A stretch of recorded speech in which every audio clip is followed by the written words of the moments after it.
Hey y'all, happy Tuesday. I hope you guys Tuesdays come along fine. You guys know on Tuesdays I like to bring a word, spoken word Tuesday that is. Anyway, all right, you guys know that last Tuesday I read from the General Epistle of James, of course, KJV version, and I read verses 1 through 16, right, from James. All right, so this second go around is going to continue. I'm going to start with 16 and I'm going to end at 27. And remember, this word was just in regards to, resisting temptation and everything and being doers of the Father's word, right? Also, I just done them all short today and we talked about the word. The word being life unto us and help to our very flesh. All right, so it's just the word, basically wisdom, instructions, laws, commandments, the Father's word, right? Because if we love the Father like we say we do, many of us claim to love the Father and declare that, oh, I love the Father and the Father loves me. But loving the God or loving the Father is following his instructions, being obedience to his laws and commandments, okay? At least, practicing and observing, because remember, nobody is perfect. We all fall short of the glory. But the main concern is you guys observing his laws and commandments and practicing them, right? Because remember, this is a progressive walk. Nothing is going to change overnight. But if we observe them, and take the opportunity to practice, we will get better. And his word will become life to us and help to our very flesh, okay? All right, you guys, so I'm going to read the header again. I did read the header James again last Tuesday from verses 1 to 16. So you guys can remember, what I was talking about last Tuesday, okay? Let me just secure my little, there we go. All right, you guys, so the header, it says in James, the General Epistle of James, in the King James Version Bible. The header says, if any of you lack wisdom, let him ask of God. Resist temptation, be ye doers of the word, and how to recognize pure religion. Okay? Start from 16, I ended with 16. All right? Last Tuesday, I ended with 16, and I'm going to begin with 16 this Tuesday, right? All right. Verse 16 begins as, do not err, my beloved brethren. Verse 17, every good gift and every perfect gift is from above and coming down from the Father of lights, with whom is no variableness, neither shadow of turning. Of his own will begat he us with the word of truth, that we should be a kind of first fruits of his creatures. Wherefore, my beloved brethren, let every man be swift to hear, slow to speak, slow to wrath. For the wrath of man worketh not the righteousness of God. Wherefore, lay apart all filthiness and superfluity of naughtiness, and receive with meekness the engrafted word, which is able to save your souls. But be ye doers of the word, and not hearers only, deceiving your own selves. For if any be a hearer of the word and not a doer, he is like unto a man beholding his natural face in a glass. For he beholdeth himself and goeth his way, and straightway forgetteth what manner of man he was. But whoso looketh into the perfect law of liberty, and continueth it therein, he being not a forgetful hearer, but a doer of the work, this man shall be blessed in his deed. If any man among you seem to be religious, and bridleth not his tongue, but deceiveth his own heart, this man's religion is vain. Pure religion and undefiled before God and the Father is this, to visit the fatherless and widows in their affliction, and keep himself unspotted from the world. All right. So you guys, like I said, to continue from last week, we talked about wisdom, resisting temptation, and being doers of the Father's word, right? All right, so let's go ahead and analyze this, right? Verse 16, do not err, my beloved brethren. He's telling you, do not err. Basically said, do not err, because he gives you his word to follow. So if you follow his word, careful, then you won't err. But if you want to be the man of your own doctrine and add and take and, make yourself believe that your own thoughts is more logical, then you are erring and you will surely fall. Okay? Verse 17. Every good gift and every perfect gift is from above and coming down from the Father of lights, with whom is no variableness, neither shadow of turning. So he's saying every good gift is from the Lord, right? Every perfect is from the Lord. So when you think you get something good and it's perfect, it's from the Lord, because every good thing is from the Lord, right? And the evil things from your flesh and Satan, right? All right. And then he said he coming down from the Father of the lights. Oh, there are millions of lights, the hosts up there in the heavens, right? All those lights and the stars, is a great host of the heavens, where the Father's throne is at. Okay. He's saying, with whom is no variable, neither no shadow of turning. So there's no variable. What he say goes. When he give it to you, no man can take it away. So he's saying it's coming from the host of heaven, where all his lights, where his throne is, right? There's no variableness, no turning around. Because when he put his word down, it's written, it's gone. His word should not return void, okay? But when man word, it return void. And there are variables. And they don't come from lights. They come from his flesh. And depending on if it's a good thing or evil thing or what he's trying to benefit from. Verse 18, of his own will begat he us with the word of truth, that we should be a kind of first fruit of his creatures. So he's telling us, his children, Israel, he begat us with the truth. And we, are his firstborn. Jacob was his firstborn. So we should be a certain type of creature of his first fruits, because we are his first fruits. And his word, if I was truth, right, that he begat us with, right? Verse 19, wherefore, my beloved brethren, let every man be swift to hear, slow to speak, slow to wrath. For the wrath of man worketh not the righteousness of God. All right, so he just said, let every man be swift to hear. Everybody always think they know everything instead of taking the time to first hear, right? I'm telling you, prime example, I was out at CVS, okay, and I met this girl, this Israelite. He was cool. I'm a woman, I'm a man. And of course, the Israelite men, some of them have this idea that women really supposed to be way beneath them, they're not really equal to them. Which, in some parts of the woman supposed to be the woman not supposed to be the head of the church, but a true Israelite, woman ain't not trying to be the head of the church, but she's a teacher, okay? And so she teach. But anyway, the guy, I guess he was kind of, talk to me or whatever, and I did tell him I was, dating somebody, whatever.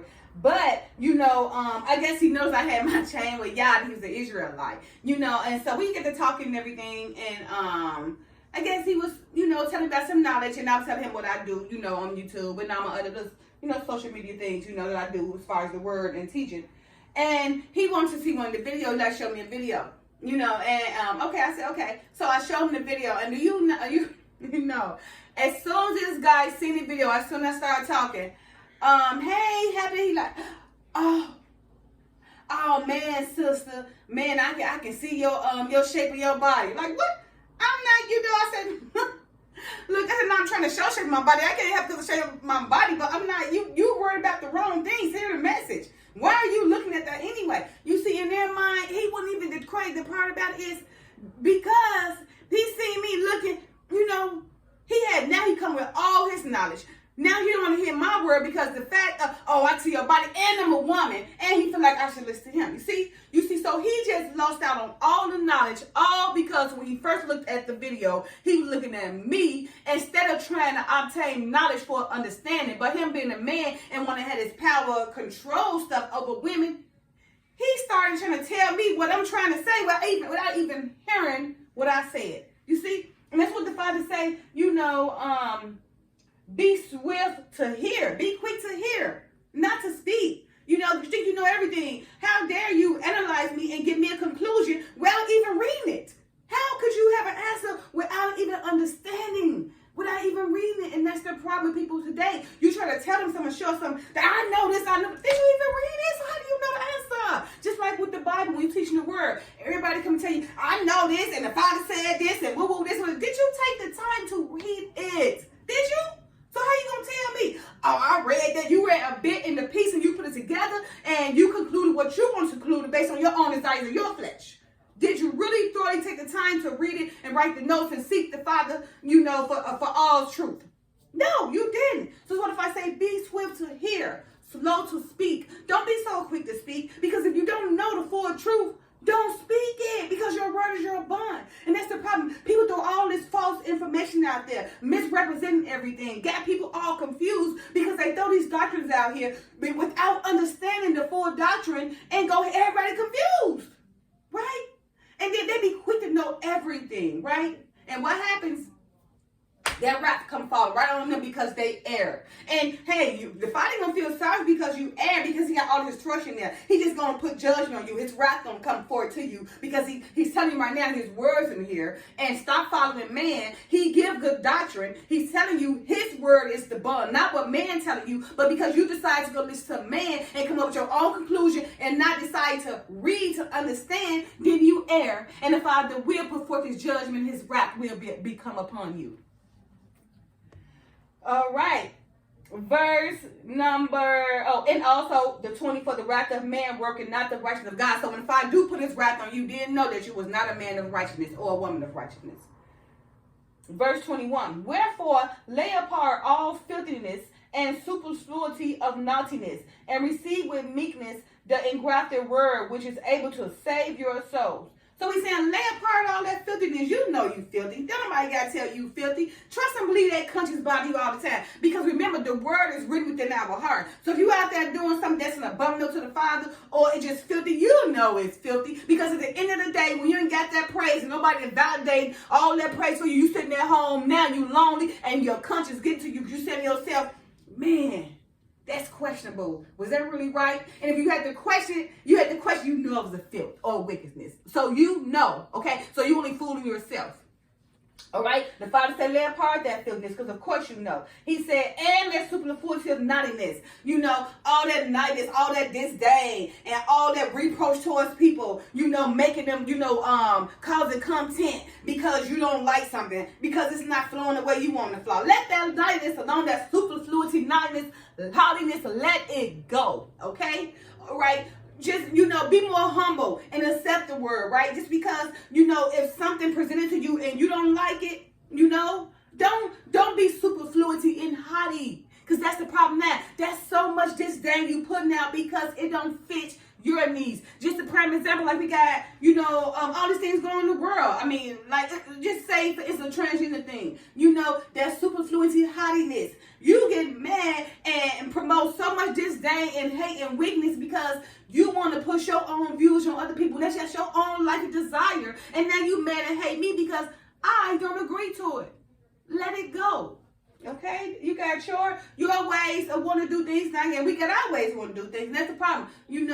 Let it go. That is your idea. We all have, a free agency to live how we want to, right? And we all going to pay for it, right? But, how dare someone get mad because you want to speak the word and know that what this word can do, and know how your lifestyle can affect you, make that person, promote so much disdain, so much superfluity, so much haughtiness against you because you disagree. Let it go. All right, and receive in meekness the engrafted word, which is able to save your soul. So instead of being, superfluity and haughty and all that kind of stuff, and declaring filthiness, let that go, and receive the word, the engrafted word, right?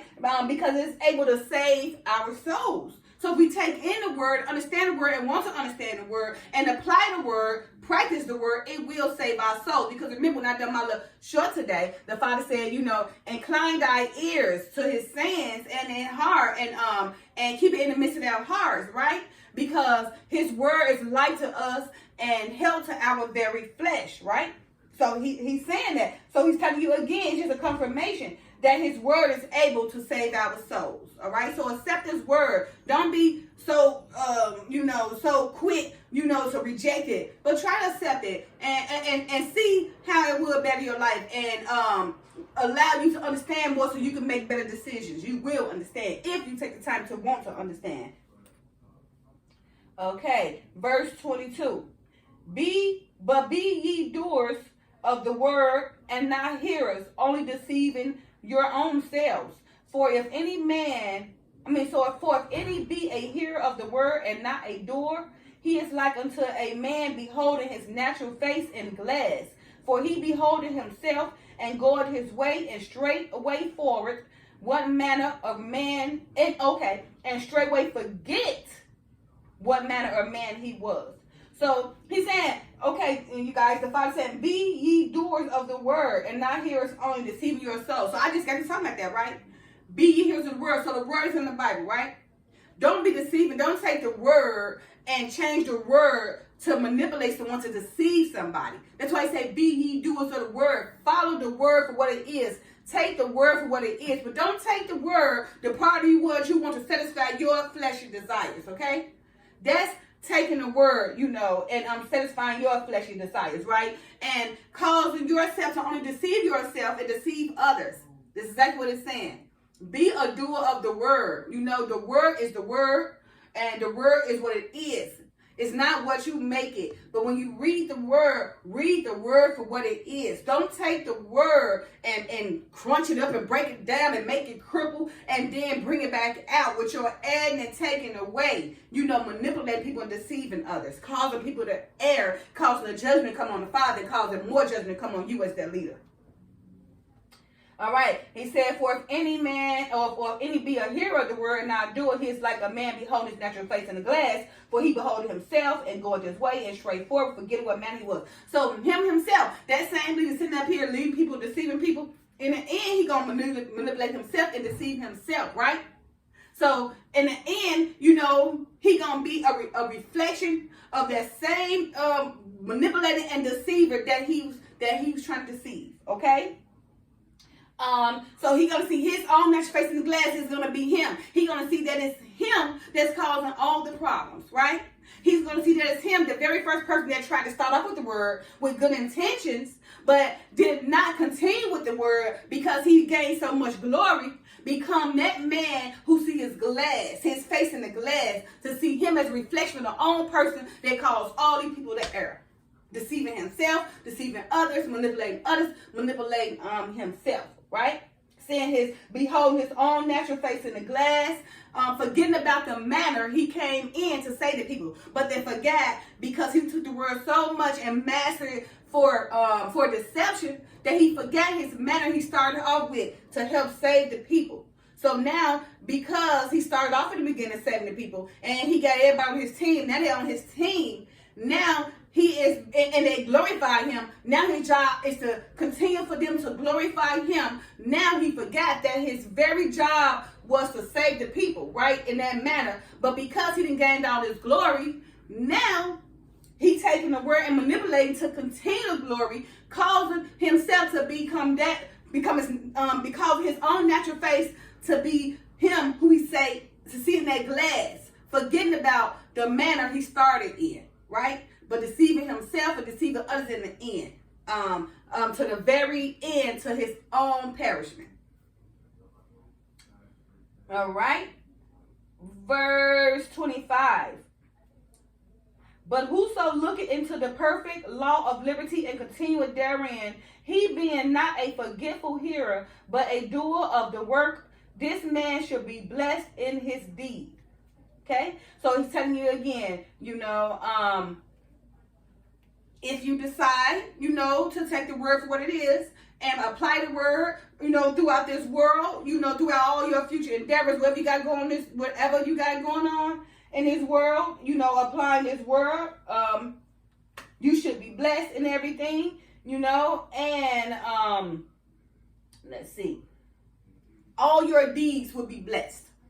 Okay, so it's telling you, if you take the word for what it is and don't go add and change or deceive people, but apply the word like Enoch did, put forth so everybody can be equal, nobody better than the other, but everybody following righteousness and, following laws and commandments. Whatever deeds you put out there, whatever you do, whatever you put your hand in turn to go, right, your deeds will be very blessed. Just like Joseph, even though they sent him to jail, Potiphar's wife sent Joseph to jail. He was just trying to be a good, servant for their master, where he called him his Lord, whatever, back then. But the wife got mad because Joseph would not sleep with her, and he snatched away from him. And upon him snatching away from him, he had her garment. So while he was going to the garment, when the wife husband came back, she said, that Joseph tried to rape her, right?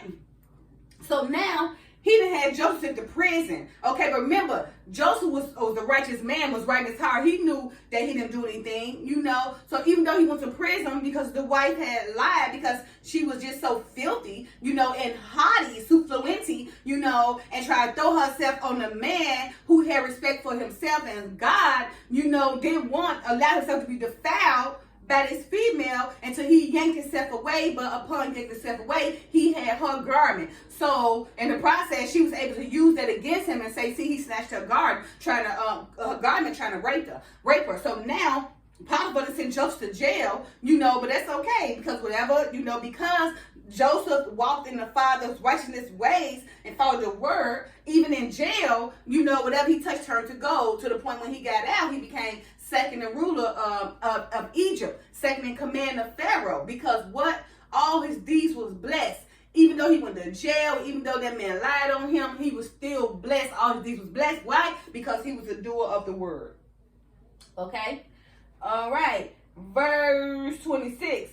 Okay, that was verse 25. So verse 26. If any man among you seems to be religious and bridle not his tongue, but deceiving his own heart, this man's religion is in vain. So it's just telling you, if any man around you, they try to feel like they holy and moly, right? Trying to make you believe they're holy and moly, right? You know, and don't bridle his tongue, which just means hold your tongue. But he gotta let everything go. I know everything. Won't stop, right? Trying to be religious and trying to make you feel down and bad, running around here. Oh Lord, and pray. Oh Lord, please forgive me. Oh look at Lord. Oh Lord, look at them. Oh, it's a sin. Oh Lord.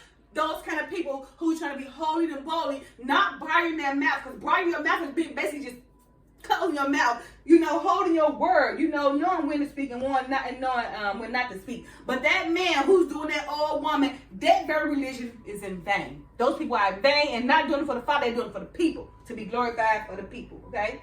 And verse 27, the final verse. Pure religion and undefiled before God and the Father is this, to visit the fatherless and widows in their affliction and to keep himself unspotted from the world.